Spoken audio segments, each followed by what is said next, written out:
Mr. Skelly, can you lead us in the pledge? I pledge allegiance to the flag of the United States of America and to the republic for which it stands, one nation, under God, indivisible, with liberty and justice for all. A moment of silence for the men and women in the armed forces and for our first responders. Thank you.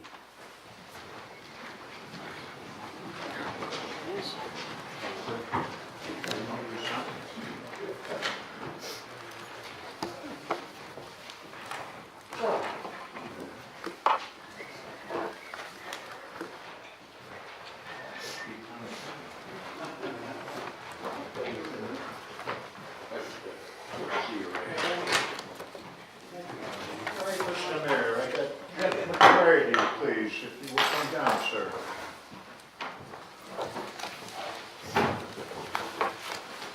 Jeffrey Friday, 288 Kent Road, in Milford.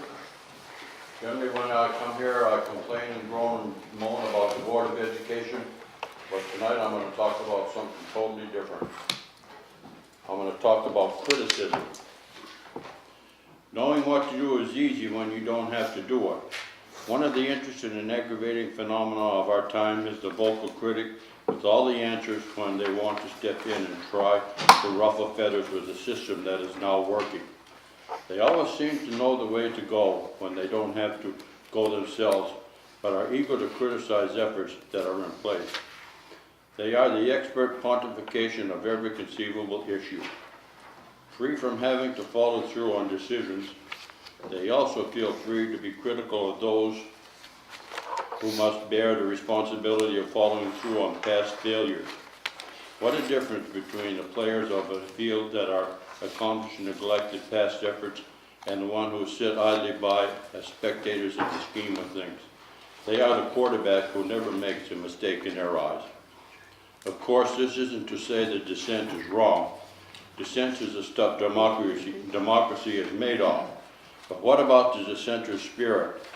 That's the thing. Are they really happy with themselves, or are they always going to reach out to try and be accepted because they know not that they know, so they are lost in a forest of confusion? This is the issue they perceive when the roads of the town are in question. We have 213 miles of roads in this town to maintain, and that is exactly what the administration has been doing for the past 2 years. Prior to this, past administrations, and I highlight administrations because there's more than one, have let us down, and none is more evident than the 2 years the Democratic Party controlled the town council. The DPW had $2.2 million in their budget for maintenance and repair of roads, and both years the $2.2 million was scratched by the controlling party, so the DPW was $4.4 million in the hole, and the roads continued to degrade. Now the town council and DPW are working together, and the roads have been graded from A to F, and they are moving forward now with tax dollars that are bonded and costing the taxpayers more, because in the past, refusal or not enough given has created the situation we have today. By both parties in the past, but more evident in the budgets presented to the TC while the democratically controlled town council was set in place. If one wants to complain about road conditions, then take a ride down River Road or across Wellsville Avenue, and then compare those roads to Chernisky Road and tell me which one would get first preferential treatment. When one sits and complains without any obvious effort to compare and see how the DPW and town has their program set up, then they need not complain. There's a biblical verse that says mountains about the situation, and I'm going to share it as the last part of my message to you. Why do you notice a little piece of dust in your friend's eye, but you don't notice the big piece of wood in your own eye? When one finally decides to jump on board and help keep the dust in one's eye out, then they have the piece of wood removed from their eyes, and they can see much better and help to plan much better for all of our future endeavors. Thank you. Thank you. Thank you, Jeff. Jeff Winter, please.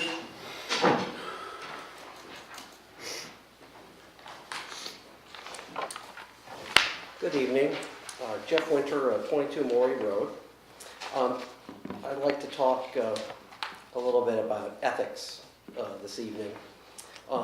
Both ethics that are, shall we say, written in code, and then those that are just part of our day-to-day existence as part of being a society. In terms of the code, one thing that we have here, and I don't know, Randy, is that the actual charter? Yeah. It is. If you could turn to Chapter 6B, Section 3, it actually talks about the establishment of the commission for the town of Milford's ethics, and it specifically talks about alternates. The commission shall include 3 alternates appointed in accord with the provisions of Section 106 of the Charter. No alternate may be a member of the same political party as another alternate. Alternates shall be appointed for a term of 3 years, et cetera, et cetera. At the outset of any meeting, also, alternates as well as full members, no member or alternate may serve as a town official, as defined herein, in any capacity other than such service on the commission. Now, what does that mean about an official, for those of you who haven't read it? Officials shall include all persons holding elected or appointed offices of the town or of its agencies, whether paid or unpaid, and shall include all full-time and part-time paid employees of the town or its agencies. So basically, your most recent appointment of an alternate to the Ethics Commission was essentially unethical because it violated both the charter in 2 ways. First of all, it violated it because you're not supposed to have more than 1 member of the party as an alternate. I see you're nodding your head. And also, you appointed an official. Now, I guess the question is, as all of you were here, did no one bother to read that section beforehand? We did have charter revision recently, within the last 2 years. There were 2 people here that spoke up about that at the last meeting, but no one cared. So the question is, do you read it? Do you look for this? Or do you just say, I can appoint whoever I want?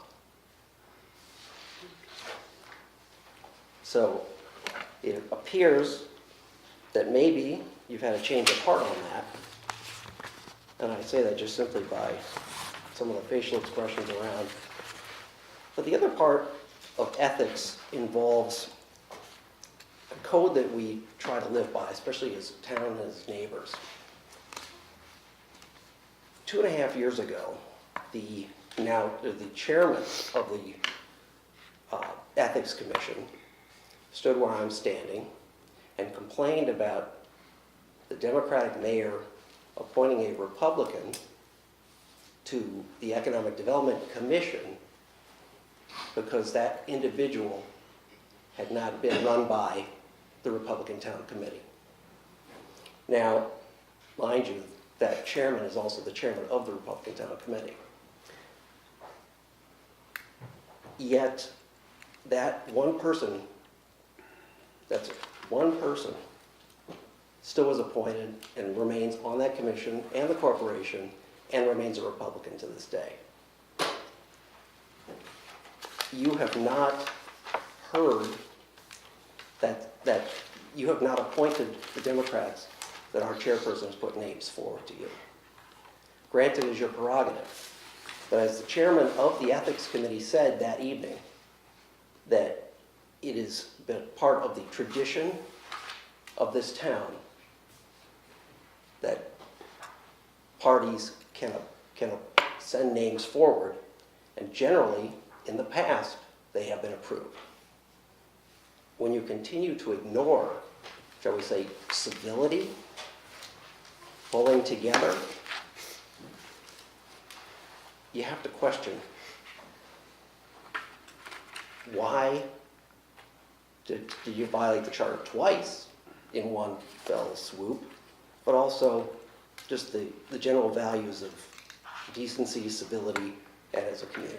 Thank you. Thank you, Jeff. Mr. Mayor, that's the end of the list. Thank you. Next, I'd like to move on to Mayor's remarks. First, congratulations on the Safari Collectives on their move to 57 Bank Street. We wish them much success. I went to their grand opening, and it was good to see their expansion and some of the wonderful new items they have in their store, and I wish them much success. Also, congratulations to the Reese Learning Center on their expansion with their Reese Learning Center classroom, which is located at 28 Railroad Street. So I wish Jessica and her team much success as well. Congratulations to April Lai for winning the Spring Summer 2020 Park and Rec brochure contest. She's the winner. Did a great job, and you'll see that when you do get your Park and Rec brochure, the wonderful job that she did. And also congratulations or thank you to all the other kids that put in their wonderful art for the brochure. Congratulations to Michael John Cavallero. He's been on the Conservation Commission for many, many years and has done wonderful things for our town. Knows the history of New Milford like the back of his hand, and we gave him a Lifetime Achievement Award. So thank you to Michael John. Congratulations to the Milford Barracudas swim team for their annual swimathon. That helps raise funds for that program. That helps pay for the cost of using Canterbury Pool. So congratulations to them on that. Congratulations to our New Milford High School wrestling team for winning the Stafford Wrestling Tournament this past weekend. Great job to them. And congratulations to Jason Gombolensky for winning the 1,000 meter SWC championships in track and field. Congratulations to the Green Wave Sprint Medley Relay team of Cole Allen, Nolan Freeman, Jason Gombolensky, and John Tarbett for winning first place at the SWC championships. Also, congratulations to Claire Daniel for her winning first place at the 3,200 meter at the SWCs. The boys and girls indoor tracks teams placed third in the SWC championships, and that was held at the Floyd Athletic Center in New Haven. So congratulations to them. Great job. The 4x8 also. All right, thank you. Outstanding. Also, updates with Park and Rec on the playground. The old playground equipment's been removed at Young's Field. The contractor's beginning looking at, once the weather breaks a little bit, to start the footings. And once the weather gets a little warmer, and looking at kind of a late spring, early summer for completion of the playground. Reminder that the budget hearings for the town council starts, and the Board of Finance start on Tuesday, February 25th at 7 p.m. right here. So we're inviting everybody to come, or they can see it as we live stream it or video program it there. So it starts on the 25th. Also, real quick for the senior center, kind of what they've been doing this last week is they had 129 lunches. They also provided 161 rides to our seniors, and there was 155 volunteer hours that were done by volunteers at the senior center. So thank you to Carolyn and her staff, and also the volunteers that help our seniors. For Park and Rec, the maintainers have been bringing in the park benches from around the town, especially at the green. They're cleaning and repainting them and staining them, and then putting them back out as part of their winter maintenance work. They're also continuing garbage and litter cleanup at the parks, as what DPW's been doing on our right-of-ways. If you've noticed, during the rainy parts, when they have rain, they go out and they clean our right-of-ways. Also, softball starts for Park and Rec. That'll be starting soon. And they had their first organizational meeting on the 4th of February. So good luck to all the softball participants.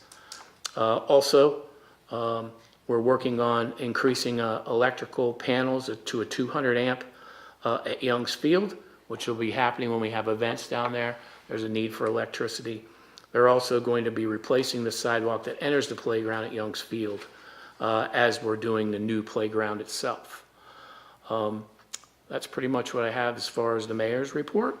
And next. Okay. Our consent agenda.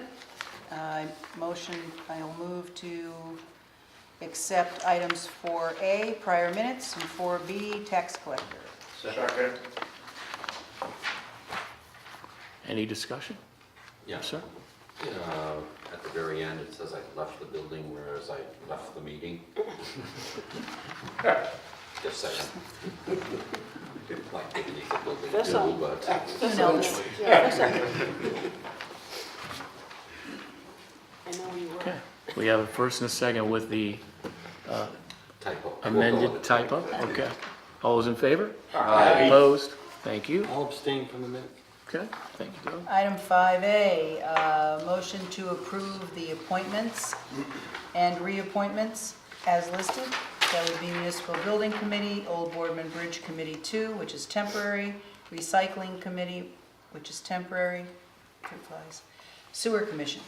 Second. Any discussion? All those in favor? Aye. Opposed? Thank you. And before we move on, I would like to address the appointment of Councilman Francis to the Ethics Board. I spoke with Randy DeBella after we had our appointment, and I would like to apologize to the town council and the public. It is correct that Ms. Francis holds the position as vice chair, which makes the ethics appointment invalid. Ms. Francis did not go to the town clerk to get sworn in, so I wanted to apologize to the council and apologize to the public, and I will be interviewing for that position. So I just wanted the council to know. Yep. So, Yep. so you can only have one of each party, apparently, right? So there's 3 alternates, Correct. so Republican, Democrat, and unaffiliated, Unaffiliated, Libertarian, Libertarian, Green Party. right? Yep. And just note that I did send a name in for the Democratic. Yes, you did. I will be interviewing that candidate. Okay, thank you. Yes, ma'am. Item 6 is a move to accept the Patriots Day Committee request to close the crossover to the south across the green on Sunday. They don't have the date here, but it's Sunday, April 19th, from 9 a.m., I think it was 7 a.m. till 3 or, is it 4? It's the application is at 7 to 3. Yeah, 7 to 3 p.m. For the celebration. There'll be a Wreaths Across America trailer that will be here, educational trailer, while we celebrate Patriots Day. Second. Any discussion? All those in favor? Aye. Opposed? Thank you. And item 7 is our pension committee. Mr. Bill? Walter? Good evening, Mayor, members of the council, staff, ladies and gentlemen. Looking here tonight is our vice chairman, Walter O'Connor. I want to say one thing, I want to say from my heart. Privileged to serve as the chairman of this committee with the members that we have that have such vast knowledge. Starting with Frank Wargo, with good business knowledge. George Barnett, great investment knowledge. Walter O'Connor, the same with the right as the vice chairman, chaired the pension at the hospital for many, many years. Ray Jankowski, our former finance director and plan administrator at the time, and myself. And everyone brings a broad knowledge to the committee, and it's gratifying. There's no politics, it's all about numbers and preserving what the town's obligations are. We had a meeting last Friday, and we met with the principal financial, which is the investment advisors. And I handed out tonight copies of the annual actuarial report and a copy of the investment report also for your reading. You can see the investments that the town's made. As we sit here today or tonight, what I call the street value, the market value is $65 million. The actuarial value is trending towards 70.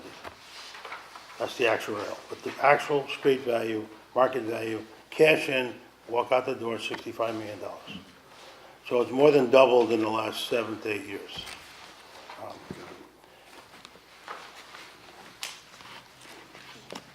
I want to also say that the personnel office does a fabulous job in tracking everything. For a lot of decades, as I've seen, and I've looked into things forensically, and I'm involved with the personnel department, the bookkeeping, or the record keeping, I should say, was not what it is today. You know, back in 1975 or 65, the plan started in 64, who knows what the documents were? There was a mistake picked up where someone was 5 years part-time before they became full-time.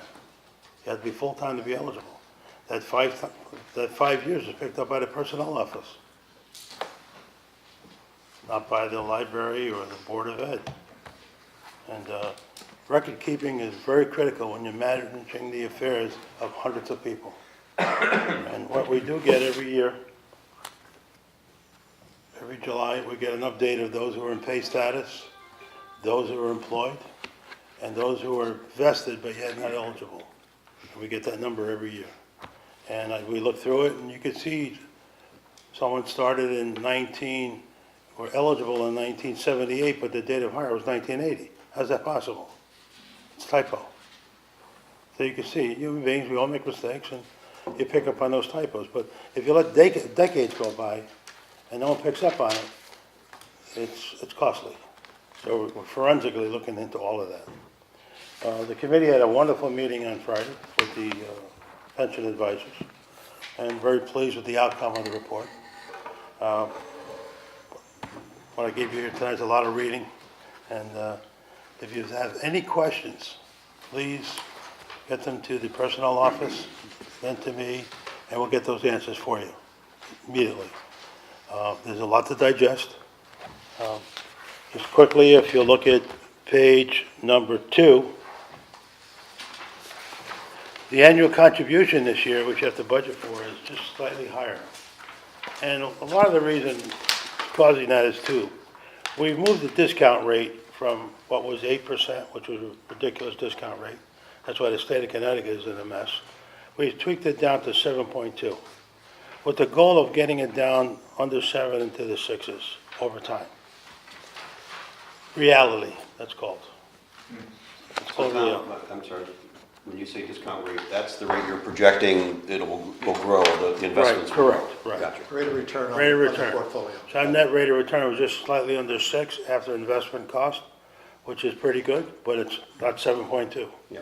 So what it does is it increases your unfunded liability slightly, plus your annual contribution.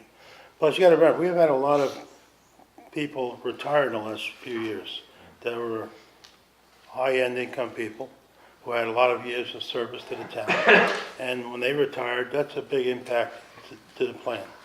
And on the police side of the equation, a few of them took their full distribution, or contribution, I should say, of 6%, which amounted to nearly a couple $100,000 they took out of the plan asset. So when those things happen over time, they're a big impact. But if you look at page 2, you could see the list, Teamsters all the way down, and this is non-certified. Board of Ed certified is with the state. This is not teachers, everything but. You can see the annual contribution is slightly up. You go to page number 3, tells you a little more detail. And this is at July of 2019 now. That's the fiscal year. The ending fiscal year will be June 30th to July 1st of 2020. You can see the total compensation is $19 million a year. Average compensation. But then you look up at the numbers, active members stayed the same at 405 and 405. Terminated invested went up 3, and those members in pay status went up 10. So that means 10 more people in that span are on pension. And it could be slightly more because a few people came off because unfortunately they passed on in life. Very important to forensically keep track of these numbers. Very, very important.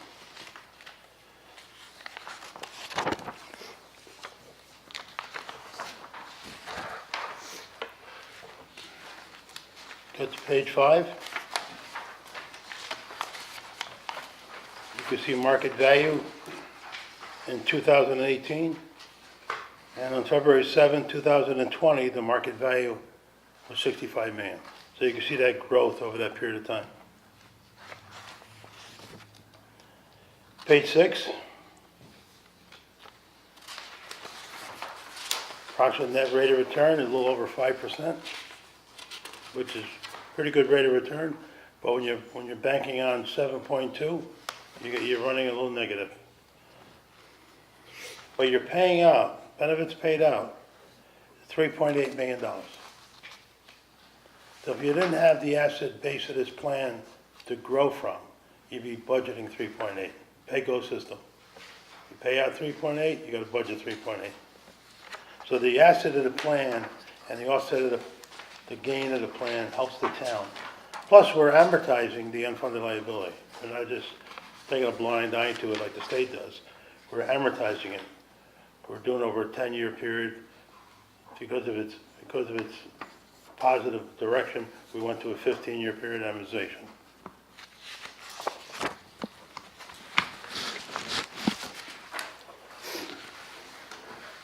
Page number 7, you can see the actuarial value of assets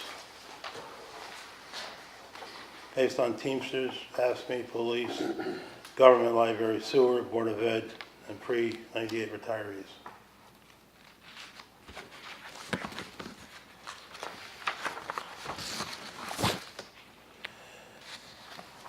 Go to page 9.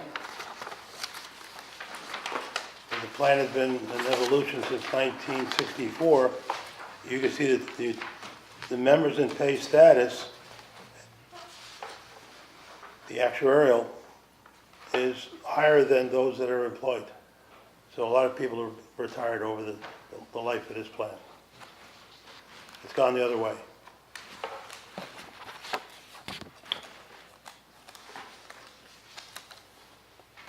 Page 12, we're actually at 100% of employer contribution. Page 14, net increase is actuarial. It's 2.9, almost $3 million. That's actuarial. Then if you go to page 15, I'm sorry, you can see the amount of employee change. Active members stayed the same, terminated invested increased 3, retired members increased 10, disabled members stayed the same, and beneficiary deceased members stayed the same. So there's more people retiring that's coming on the plan. Not taking into consideration, like I said a moment ago, those who had passed on. Page 16 will give you the amount of people, active members, those are employed. And you can see it from Teamsters to AFSCME to police to government to library and so forth.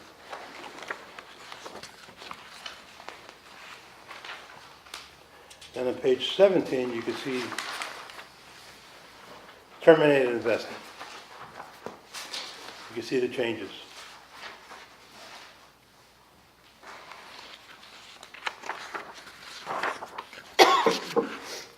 And then page 19, which is something to take a look at, the amount of employee that range between years of service of 20 to 24 to 35 plus. You know, in short time, or eventually, they're going to start to come on the pension roll, if you look at the years of service. If they meet the rule of 84, 85, they're eligible for a pension. So when you see that age span, like if you take 55 to 59, for example, you got 6 people between 20 and 24, 2, 0, and then you got 1 at 35 plus. So you know that individual is going to retire soon. So this is the actuarial report that the committee receives and studies. On top of that,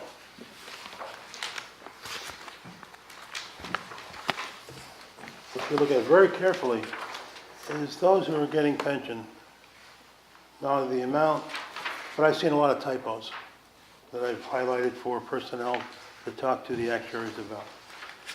There's a life, there's a joint life, and then there's a guarantee, 10-year. So in other words, if husband has a pension, it goes to the wife, but they don't live that 10-year period, it goes to a beneficiary within that 10-year period. We get less pension payment every month. It gets reduced. If the husband's the employee and it goes to the wife, he takes a reduction. If they take the 10-year guarantee, it gets reduced even further. But they get that 120-month window guarantee. So some people have chosen one of the three. So it's very important to forensically keep track of all that.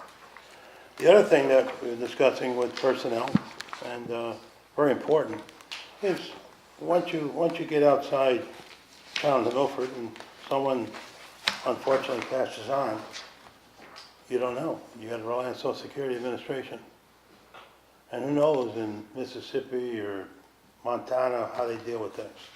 That you're paying an auto deposit of someone's pension and the individual is deceased. So Social Security will come back and redact it out of your account. How do we do that? And if you get a number of people to do that, that's money that's really, how do you get it back? It's lost. So personnel is working very hard to forensically keep track of that. And we've notified the actuaries on, we want to know exactly how they're notified. We had a situation where a police officer unfortunately passed on, disabled, and his wife graciously called the town and let the town know that her husband passed on. But it wasn't a joint life. It was a life annuity, so it doesn't pass on to the spouse. But you can go into the middle of the country and you retire there, and all of a sudden you're deceased, but nobody knows about it for 6 months. The town doesn't know, the actuary doesn't know, and you keep getting a pension check. And the daughter or the son's executive or executrix, and they're in a joint account, survivorship account, and the check keeps going in.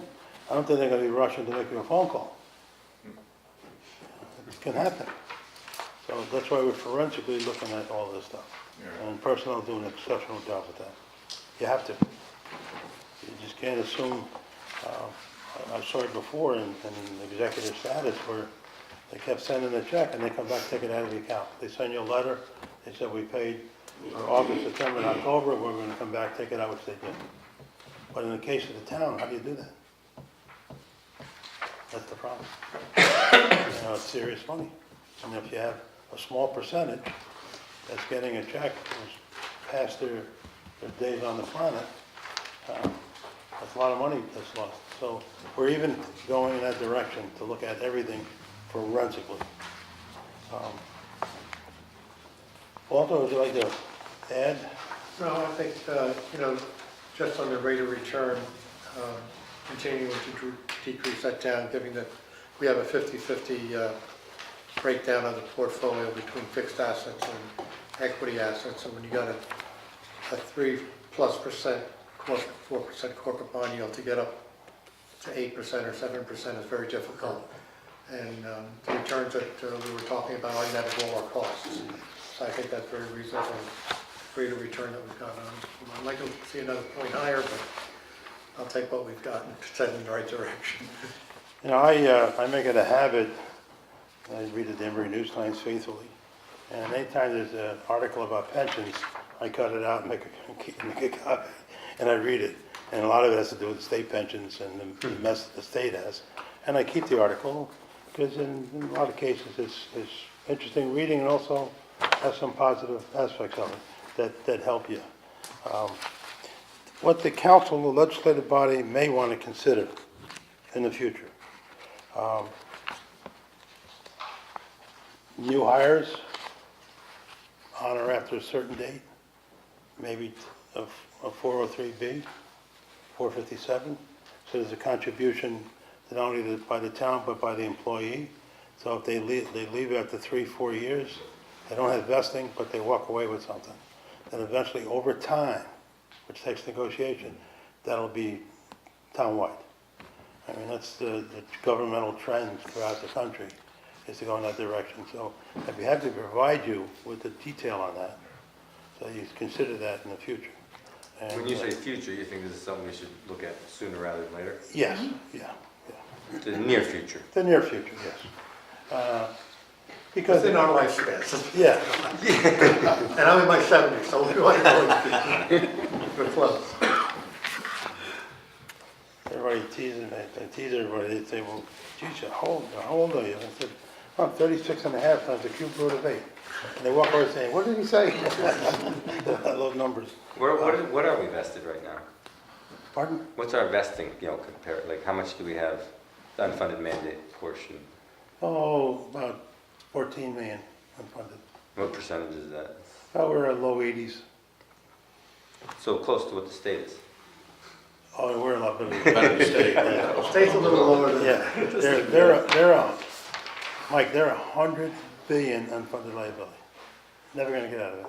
No, that's why taxes will keep. Yeah, never gonna get out of it.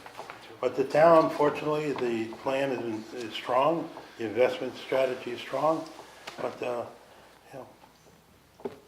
in the near future, we take a look at maybe hires on or after a certain date, so that if you leave after 3-4 years, you still had some sort of a pension payment that you could, hybrid into a 401k with a company. So, and then over time, that'll take the pressure off the town. Because we've had, great employees that have stayed 30, 35, 40 years, more than half a lifetime in some cases. So, they dedicated a good portion of all of their working life to the town. So there's something there at the end of the rainbow. We want to make sure you can afford the rainbow, and it doesn't turn different colors on us, But the plan is strong, it puts the town in a good financial position. And not having to pay the full amount that you pay out in benefits because of the plan asset strategy takes a lot of pressure off the annual contribution on the taxpayer. You guys do a great job, thank you. Thank you. So thank you, Mr. Pillow, to you and the committee for a stellar job. Thank you. And Chris? Yes, I'd like to echo the thanks to the committee, and I can't think of two better people to be trusted with digging into these numbers and making sure we're doing the right things. So thank you for your work. Other than Thank you. looking at eligibility moving forward and forensically going back and making sure our records are right, anything else we can be doing to do a better job? And I like bringing the rate of return back down to a reasonable level. I think The reality, we're kidding yeah. ourselves at 7%. Well, it started at And 8. 50-50. Yeah, it was an annuity plan in 1964, and it was a one plan for everybody. And back then, you didn't have the unions negotiating different, and you can't blame people for wanting more. But it was a one plan for everybody. It was an annuity plan. And John Hancock had 8% at that time. They started with rate of return. And that's not realistic, but that's what it started at. But what happened is, you go back to 1964, when it's basically all just general government. That's all it was. You didn't have all these different facets of employee base you have today. It was a lot simpler. And in 2010, when I was on a committee at that time also, John Hancock did not want to take on the legalese or any of the actuarial. They just wanted to do the investment side of the equation. And I said, well, why? The committee moved immediately to interview other pension investment people, and we spent days. We interviewed like 12 different firms, and we chose Pension and Angel Pension and Principal Financial. Because when you tell me that you don't want to do those things, you just want to do the investment side of the equation, it begs the question, why? So I think they didn't want the liability, I would say, but they moved in the right direction. But, things change over the decades. But we're finding out, through the efforts of personnel, we're finding a lot of inconsistencies, I want to say, that evolved from many decades ago. But who knew in 1970 or 75, you didn't have a personnel office. You had a first selectman that just hired you, and that was the end of it. So who knew what the record keeping was then? What it is today. Today it's It's immense. Any further questions? Katie? Yes, I have a question. So the situation of not knowing where a retiree is and et cetera, in your work on this, have you, other towns, I don't like to recreate something that's already been done, is there some way, or maybe Greg knows, that the people who are retired need to return or contact you to make sure the bank has to know where to send the money, or the institution that's Yeah. sending out the money. Has it happened to us, we've had people collect on past death?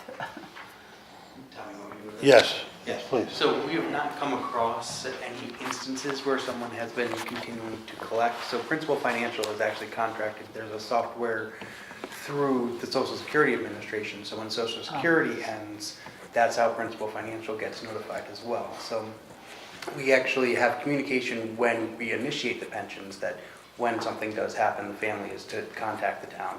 We also have Principal's way of going through Social Security Administration, but oftentimes we will hear from the families when the member has passed away. Because Social Security is pretty good, Yes. they don't like to Right. send the check after you're gone. But if someone passes They'll take it on, back. if someone passes on before Social Security age, Yeah, Social Security's not in the equation anymore. right, And God forbid, you get a police officer retires at 58. Right. He's got his 25 and out, or 30, and he moves to Colorado.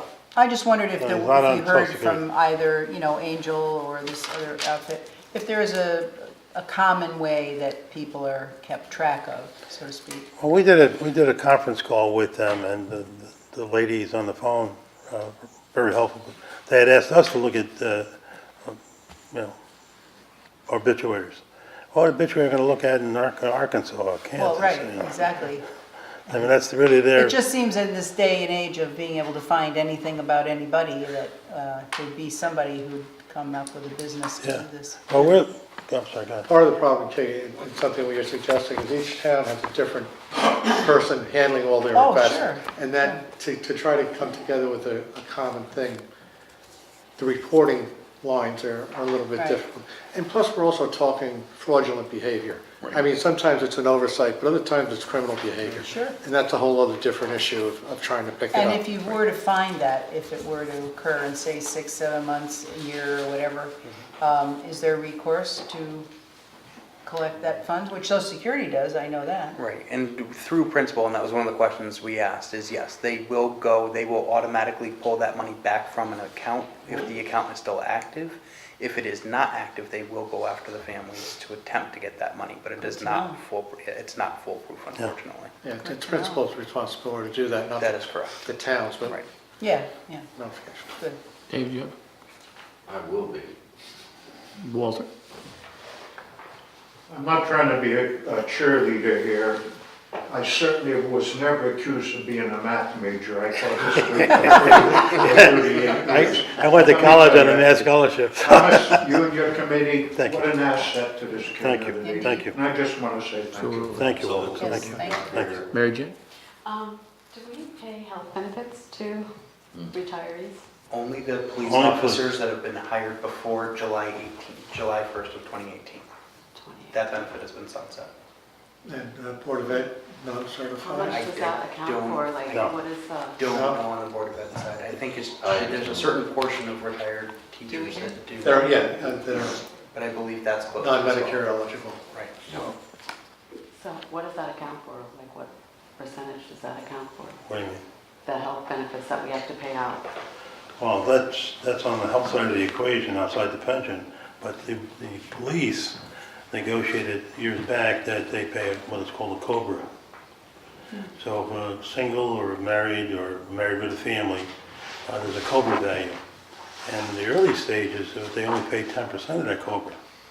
So let's say the COBRA value for a husband and wife is $18,000. They don't pay $1,800 a year to get health insurance until they're Medicare age. They negotiated that. That's huge. So what does that cost us? A lot. Town-wide? Do you have a figure for I that? can get that from Greg Huxtable for sure. Mary It's a Jane, good if you look question. at the last audit report, there's a section in there on the liability of that. projection, I believe, correct, right? There is, and Greg Oswald will have that for you. We can get that for you. Okay. And I believe we pay it on a yearly basis as well as part of the budget line.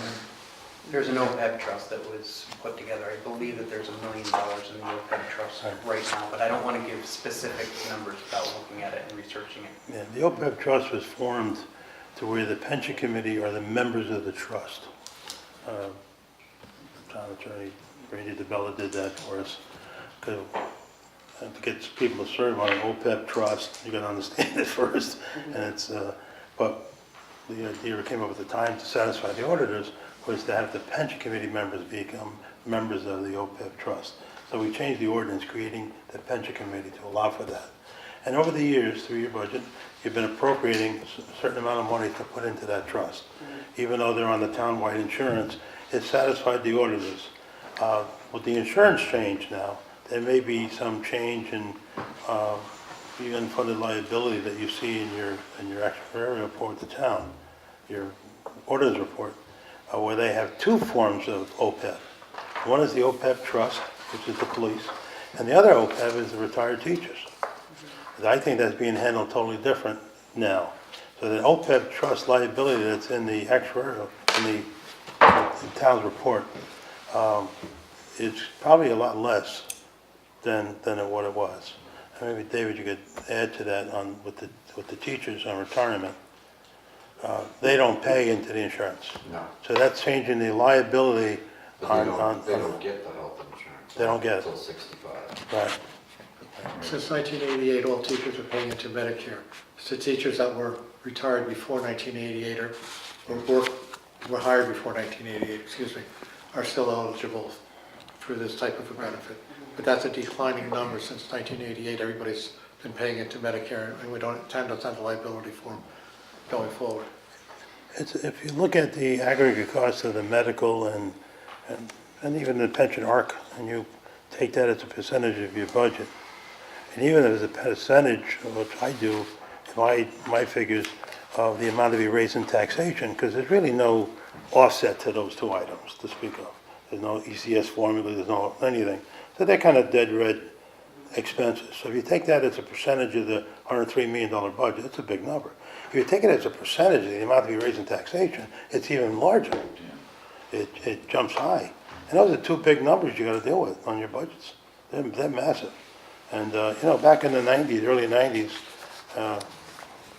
medical was a fraction of what it is today. It just morphed. And what personnel, we're looking at also anything on the pension that may be fraudulent is also on the medical. So if a husband and wife was on the plan, the husband leaves, or the husband's on the plan, the wife, they get divorced rather, and he still has her name on it. And you don't know about it for a while. He pulls what I call the oops doctrine. So I forgot. Well, there's a way of recouping those dollars. And I asked the town attorney, and very nicely prepared it where it's going to be on the form that you sign when you become an employee, that negligibility would also include taking your pension until that payment is paid. So you're affecting your pension.